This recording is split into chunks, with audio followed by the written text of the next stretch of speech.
I'm here with Des Walsh at BlogWorld Expo, and he said some absolutely brilliant things in blogging for small business. And one of them is, it's not about finding the time to write. We know we're all busy, but it's about finding the time to make some money.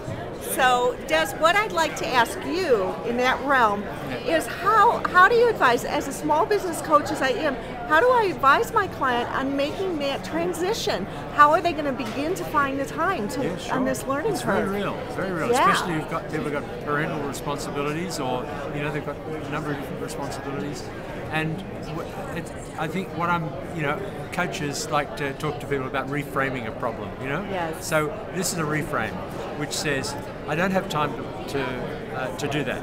And that's partly, I believe, because people maybe think of having a blog as somehow self-indulgent, somehow, it's the hangover of the old hobby idea, which is still legitimate, into business. So think of it in terms of business. Is this a good investment of my time?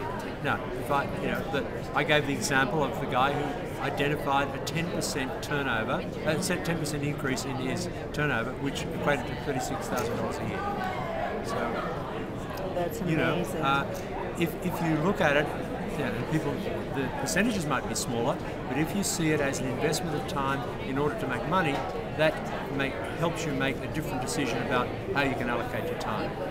It sure does put a different perspective on it, absolutely. You said something else that I absolutely loved, and that is blogging is like having a cup of coffee with a friend. Yeah. And it reminded me as a blogger to, not try and be that authoritarian, but to be real. Can you just say a little bit more about that? Sure.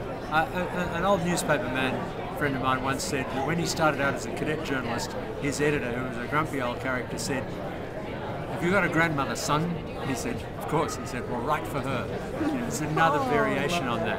So when you sit down to write, you're writing to maybe many people, but for that one person who's reading your blog, you're writing to one person. So think of yourself as having coffee with them and talk to them about something you're interested in. An experience you had, and you could even have a little formula which said, "I was thinking today," or "I had a funny experience."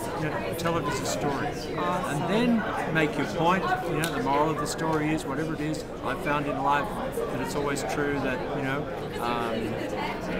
penny saved is a penny earned. Whatever the moral of the story is, tell it by all means, but do it in that conversational tone.